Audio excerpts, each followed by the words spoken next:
Number 14 નિવસન તંત્ર। ચાલો મિત્રો, આજે આપણે આ પાઠમાં 14.7 જે પોઈન્ટ છે પોષક ચક્ર ન્યુટ્રિયન્ટ સાયકલિંગ વિશે આપણે ચર્ચા કરીશું। ધોરણ 11માં તમે અભ્યાસ કર્યો કે સજીવોને વૃદ્ધિ, પ્રજનન તથા વિવિધ દેહધાર્મિક ક્રિયાઓનું નિયમન કરવા માટે સતત પોષકોના પુરવઠાની આવશ્યકતા હોય છે। કોઈ પણ સજીવ છે તેને વૃદ્ધિ તેમજ પ્રજનન તથા વિવિધ દેહ ક્રિયાઓનું નિયમન કરવા માટે સતત પોષક તત્વોના પુરવઠાની જરૂરિયાત રહે છે। કોઈ આપેલ સમયે ભૂમિમાં હાજર તત્કાલીન carbon, nitrogen, phosphorus, sulphur, calcium વગેરે જેવા પોષકોની માત્રાને ઉપલબ્ધ સ્થિતિ અવસ્થા તરીકે ઓળખવામાં આવે છે। કોઈ આપેલ સમયે ભૂમિમાં હાજર તત્કાલીન carbon, nitrogen, phosphorus, sulphur, calcium વગેરે જેવા પોષક તત્વોની જે માત્રા ઉપલબ્ધ હોય, હાજર હોય, તેને ઉપલબ્ધ સ્થિતિ અવસ્થા તરીકે ઓળખવામાં આવે છે। જુદા જુદા પ્રકારના નિવસન તંત્રોમાં આ પોષક તત્વોની માત્રા જુદી જુદી હોય છે।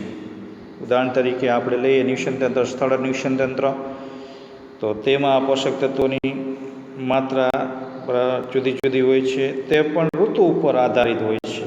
જે તે નિવસન તંત્રમાં પોષક તત્વોની માત્રા જુદી જુદી હોય છે, તે પણ ઋતુ પર આધારિત હોય છે। એ જ રીતે જલીય નિવસન તંત્રમાં પણ ઋતુ પ્રમાણે પોષક તત્વોની માત્રા જુદી જુદી હોય છે।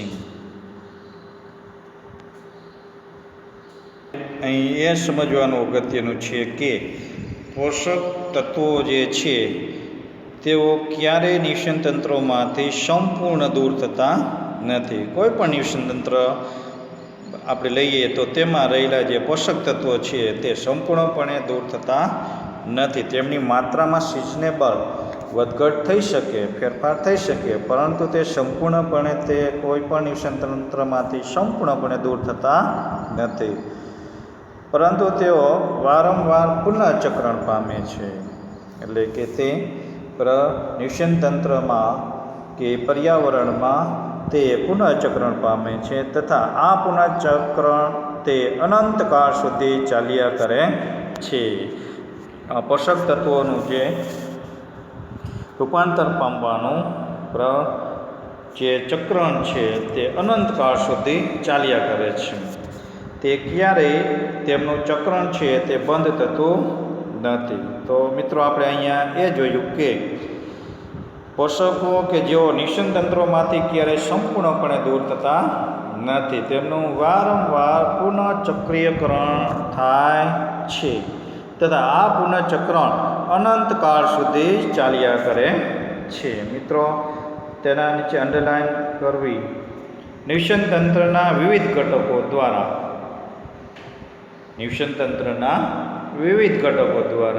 જૈવિક, અજૈવિક વિવિધ ઘટકો દ્વારા પોષક તત્વોની ગતિશીલતાને પોષક ચક્રણ કહેવાય છે। કરો ત્યાં અંડરલાઈન મોસ્ટ ટાઈમ પી।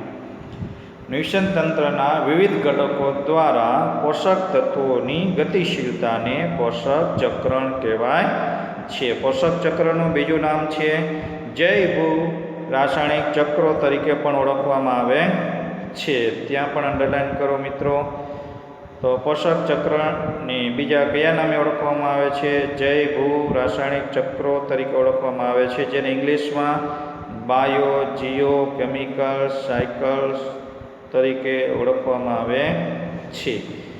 તો જૈવ રાસાયણિક ચક્રના નામ પરથી જૈવ એટલે બાયો એટલે કે સજીવ, જીવન લિવિંગ ઓર્ગેનિઝમ, ભૂ એટલે કે જીઓ એટલે કે પર્વતો, હવા, પાણી, જેવા અજૈવિક પરિબળો જેને જીવો તરીકે ઓળખવામાં આવે છે.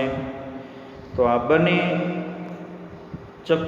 બંને પરથી ચક્રનું નામ પાડ્યું છે જૈવ ભૂ રાસાયણિક ચક્રો. પોષક ચક્રો જૈવ રાસાયણિક પોષક ચક્રોના બે પ્રકારો પડે છે, તો વાયુરૂપ એટલે ગેસિયસ ને અવસાદી સેન્ડિમેન્ટરી પોષક ચક્ર. તો જૈવ રાસાયણિક પોષક ચક્રોના બે પ્રકાર પાડવામાં આવે છે, એક વાયુરૂપ અને એક અવસાદી. વાયુરૂપ પ્રકારના જે પોષક ચક્રો છે તેમાં નાઇટ્રોજન કાર્બન ચક્ર છે, ઓક્સિજન ચક્ર છે વગેરે. તો વાયુરૂપ પોષક ચક્રોમાં નાઇટ્રોજન, કાર્બન ચક્ર, ઓક્સિજન વગેરે. તો આ જે વાયુરૂપ પોષક ચક્રો માટેના જે ભંડાર એટલે કે તેમના સંચય સ્થાન રિઝર્વિયર વાતાવરણમાં હોય છે. વાયુરૂપ પોષક તત્વોનું સંચય સ્થાન તેમના ભંડારો ક્યાં છે? તો કે વાતાવરણમાં છે. તથા અવસાદી ચક્ર એટલે કે સલ્ફર અને ફોસ્ફરસ ચક્ર માટેના ભંડાર પૃથ્વીના પોપડા કે સ્તરમાં આવેલો હોય છે. કરો ત્યાં અંડરલાઈન. અવસાદી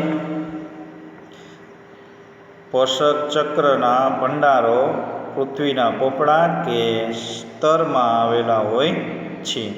પર્યાવરણીય ઘટકો જેવા કે ભૂમિ છે એટલે કે જમીન, ભેજ, આર્દ્રતા, બીજું એનું નામ છે આર્દ્રતા, પીએચ, તાપમાન વગેરે અજૈવિક પરિબળો જે વાતાવરણમાં પોષકોને મુક્ત કરવાના દરનું નિયંત્રણ કરે છે. મિત્રો ત્યાં અંડરલાઈન કરો. તો પર્યાવરણીય ઘટકો જેવા કે ભૂમિ, ભેજ, પીએચ, તાપમાન વગેરે વાતાવરણમાં પોષકોને મુક્ત કરવાના દરનું નિયંત્રણ કરે છે. સંચય સ્થાનોની જે ક્રિયાશીલતાઓ છે જેમ કે વાતાવરણ, તે કેનું સંચય સ્થાન? તો કે વાયુરૂપ જે પોષક ચક્રો છે તેનું સંચય સ્થાન વાતાવરણ છે. અને અવસાદી પોષક ચક્રોનું સંચય સ્થાન તો કે પૃથ્વીના પોપડા કે તેમના સ્તરોમાં આવેલા હોય છે, તો તે તેમના સંચય સ્થાનો છે. તો આ સંચય સ્થાનોની ક્રિયાશીલતા એ ઉણપ પૂરી કરવા માટે હોય છે, એટલે કે તે કેટલું ક્રિયાશીલ બનવું અથવા કેટલું ક્રિયાશીલ ન બનવું તેનો આધાર પોષક તત્વોની ઉણપ કેટલી છે તેના પર આધારિત છે. જેમ કે પોષકોનો અંદર પ્રવેશ અને બહાર નિકાલના દરની અસંતુલિતતાને કારણે થતી હોય છે. પોષકો જેટલા છે ભૂમિમાં દાખલ થાય કે ભૂમિમાંથી વાતાવરણમાં જાય, તો જે ફ્લક્સ જે પ્રવેશ પામે અને ફ્લક્સ એટલે કે બહાર નિકાલ, એ બંનેનો જે દર છે તો જે સંતુલિત હોય તો કોઈ સંચય સ્થાન ક્રિયાશીલ ઓછું હોય છે. પરંતુ આ દર જો અસંતુલિત હોય તો તેને કારણે કોઈ વાતાવરણમાં અથવા ભૂમિમાં કોઈ પોષક તત્વોની ઉણપ સર્જાય છે, જેને કારણે સંચય સ્થાનો છે તે ક્રિયાશીલતા દર્શાવે છે. આમ સંચય સ્થાનોની ક્રિયાશીલતા ઉણપ પૂરી કરવા માટે હોય છે કે જે પોષકોના અંદર પ્રવેશ અને બહાર નિકાલના દરની અસંતુલિતતાને કારણે થતી હોય છે. મિત્રો આગળ વધતા કે ધોરણ 11માં તમે નાઇટ્રોજન ચક્રનો વિસ્તૃત અભ્યાસ કર્યો છે. મિત્રો નાઇટ્રોજન ચક્રનો તમે ધોરણ 11માં વિસ્તૃત અભ્યાસ કર્યો છે. અહીંયા આપણે વાયુમય પોષક ચક્રમાં કાર્બન અને અવસાદી પોષક ચક્રમાં ફોસ્ફરસ એમ બે ચક્રોનો આપણે અભ્યાસ કરીશું. તો પહેલું જોઈએ આપણે નિવસન તંત્રમાં કાર્બન ચક્ર, ઇકોસિસ્ટમ કાર્બન સાયકલ. આપણે જાણીએ છીએ મિત્રો કે સજીવોની જે સંરચના છે, સજીવોનું જે બંધારણ છે, સજીવોના શરીરની અંદર જે જૈવાણ છે એ એક પ્રકારનો કાર્બનિક પદાર્થ છે, જે શું છે? કાર્બનિક પદાર્થ. તો કાર્બનિક પદાર્થ નામ પરથી જ આપણને ખ્યાલ આવી શકે કે જેના બંધારણમાં અવશ્ય કાર્બન હોય છે. તો સજીવોની સંરચનાનો અભ્યાસ કરશો તો જાણવા મળશે કે સજીવોનો જે શુષ્ક વજનનો 49% ભાગ કાર્બનથી બનેલો હોય છે. મિત્રો ત્યાં અંડરલાઈન કરો.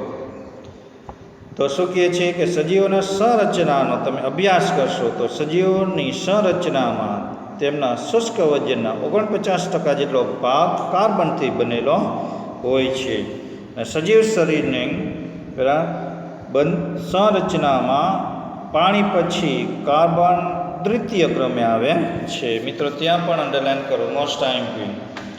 જો આપણે વૈશ્વિક કાર્બનની કુલ માત્રા તરફ ધ્યાન આપીએ તો આપણે જાણીએ છીએ કે 71% કાર્બન તો મહાસાગરોમાં દ્રાવ્ય સ્વરૂપમાં આવેલો હોય છે. ત્યાં પણ અંડરલાઈન કરો.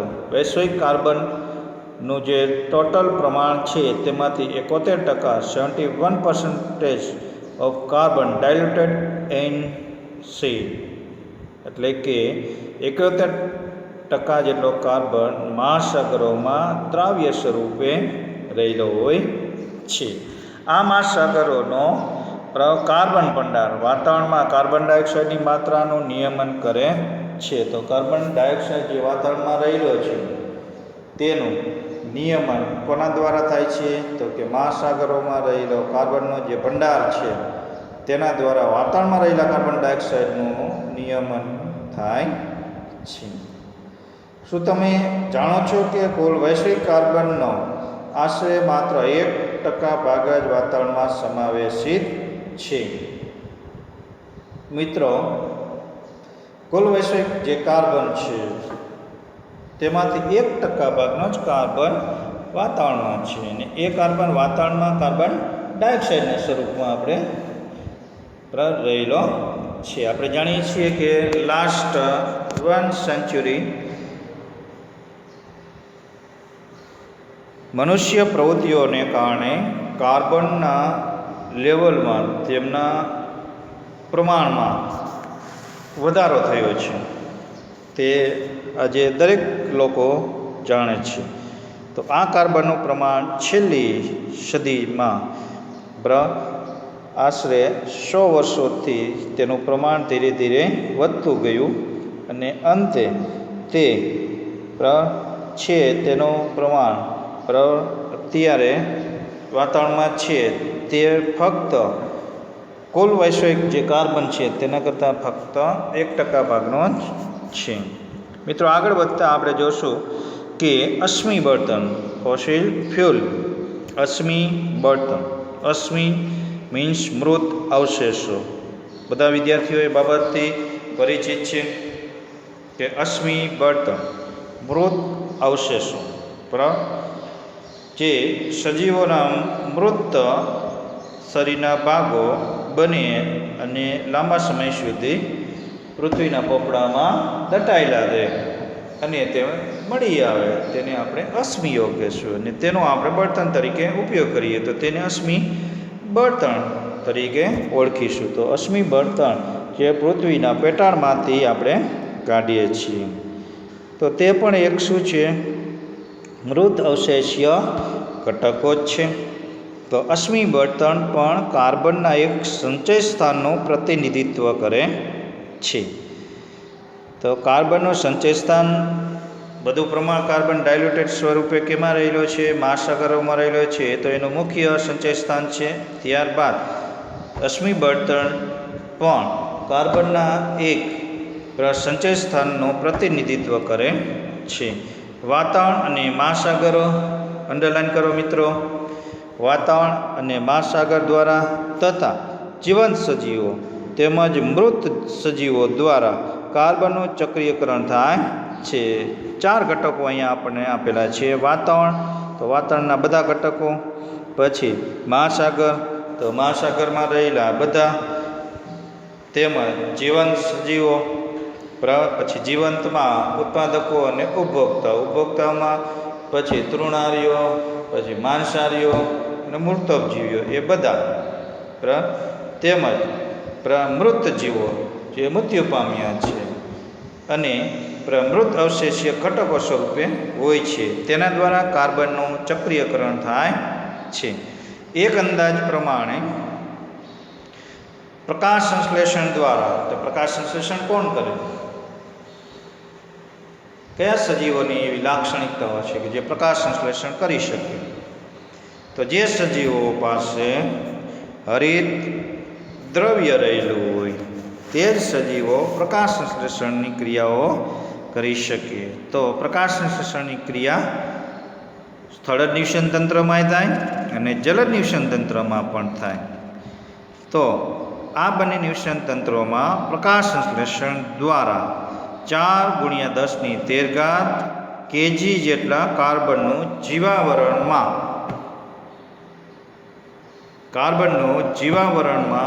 જૈવભારના સ્વરૂપે વાર્ષિક સ્થાપન થાય છે. જૈવભાર એટલે તો કે કાર્બનિક પદાર્થોનો જથ્થો. પાછું કાર્બનિક પદાર્થનું નામ આવ્યું, તો કાર્બનિક પદાર્થનું નામ પરથી જ આપણે જાણી શકીએ કે તેના બંધારણમાં કાર્બન રહેલો છે.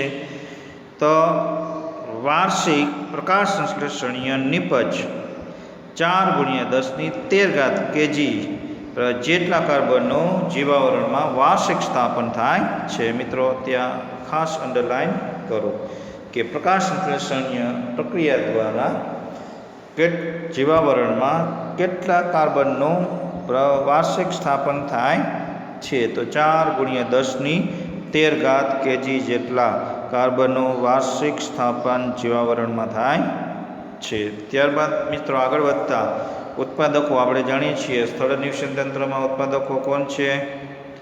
તો લીલી વનસ્પતિ.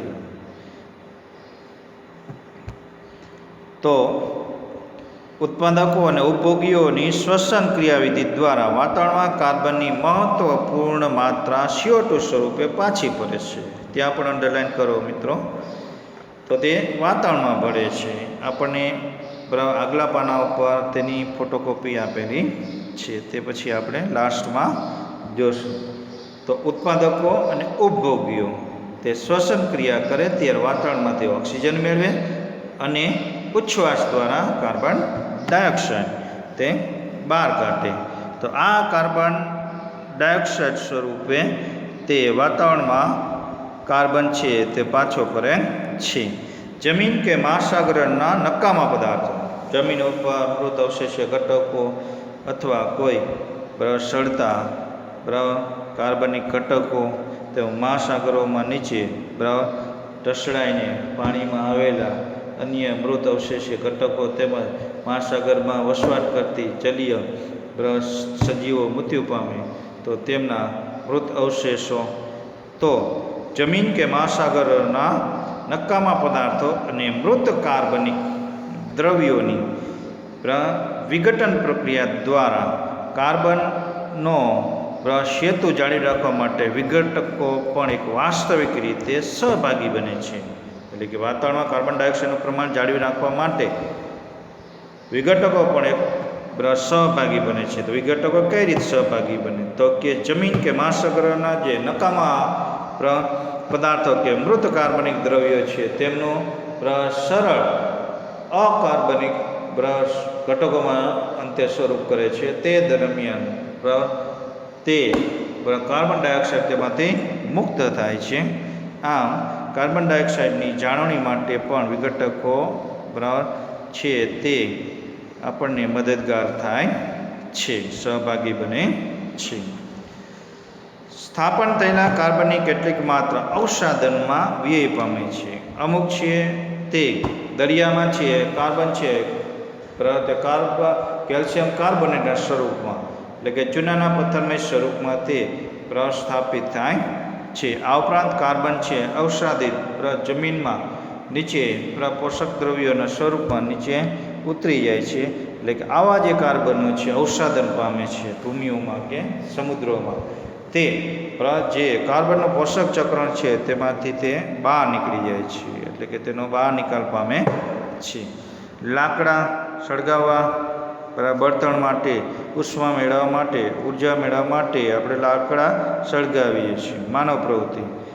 પછી જંગલની આગ એટલે કે દાવાળને લાગવો, બરાબર, તથા કાર્બનિક દ્રવ્યોનું દહન, કાર્બનિક પદાર્થોનું દહન કરવામાં આવે, અશ્મિ બળતણ, જ્વાળામુખી ક્રિયાવિધિ, બરાબર, વોલ્કેનિક એક્ટિવિટી એટલે કે જ્વાળામુખી ક્રિયાવિધિ વગેરે વાતાવરણમાં કાર્બન ડાયોક્સાઇડની મુક્તિ માટેના વધારાના સ્ત્રોતો છે.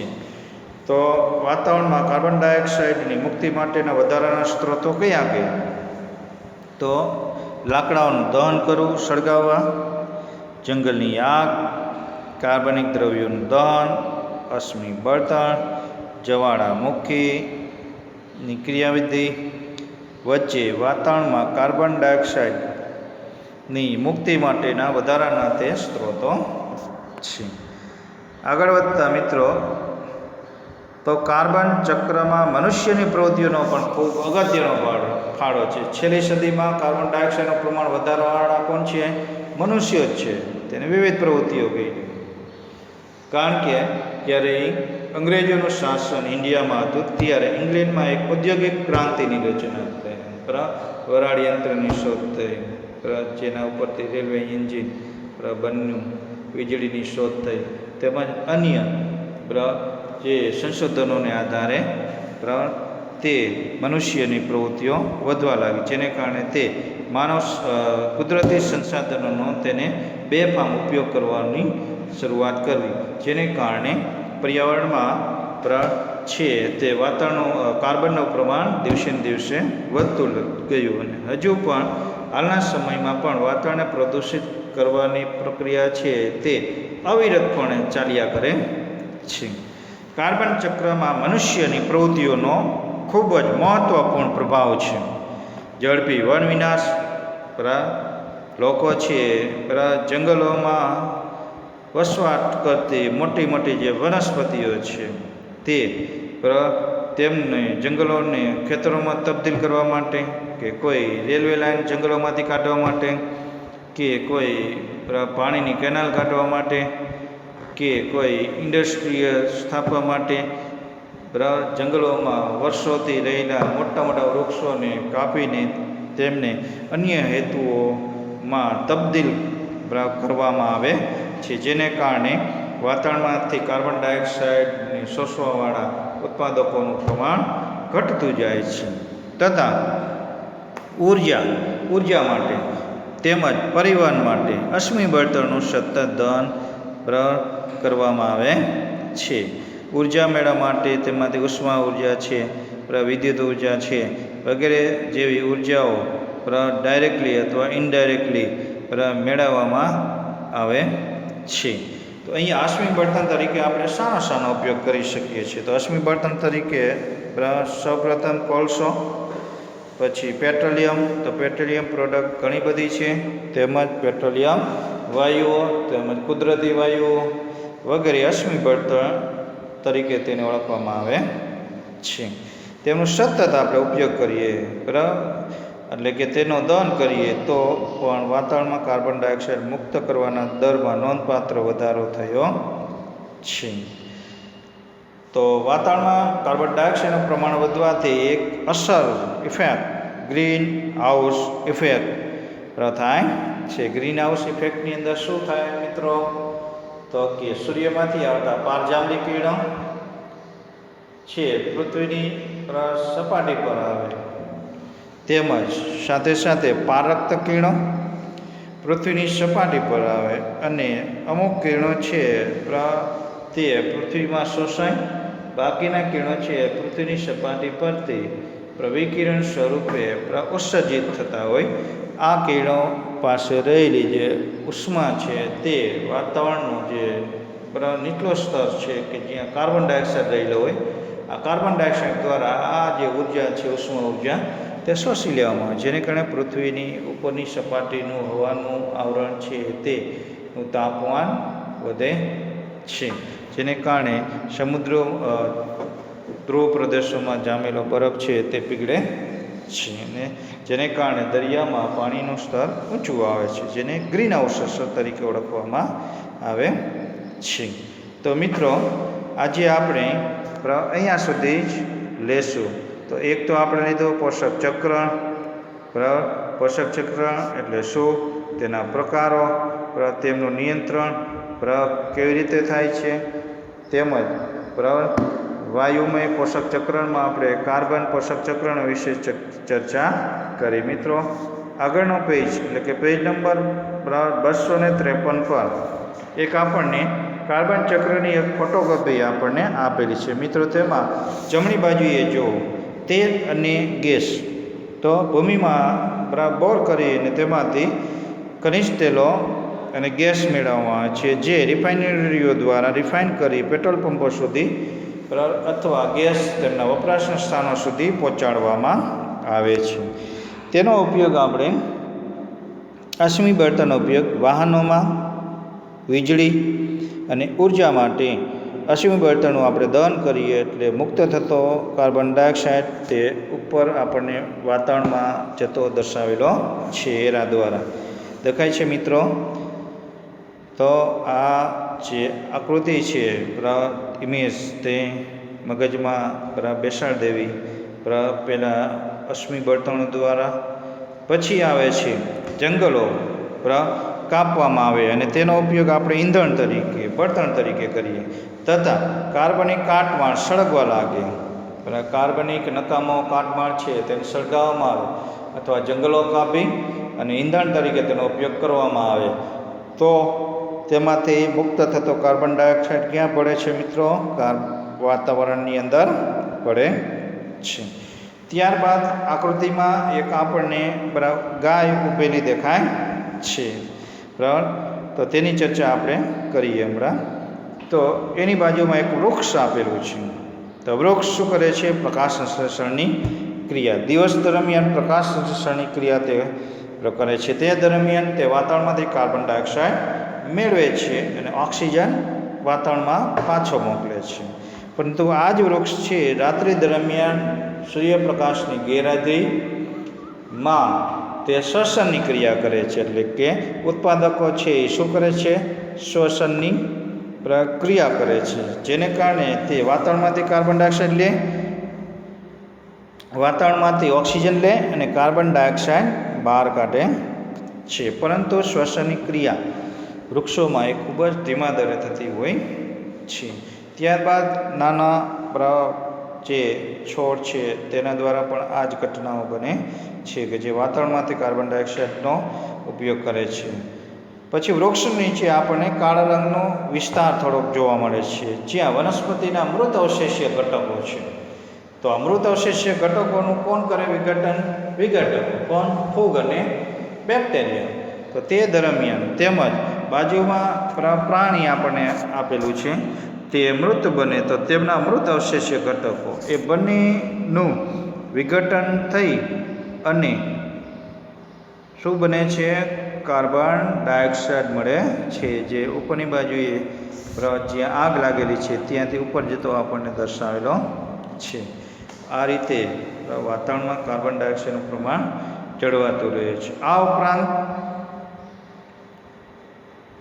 દરિયાની અંદર શ્વસનની ક્રિયા અને વિઘટન બંને ક્રિયાઓ થતી હોય છે, જેમાં શ્વસનની ક્રિયા દરમિયાન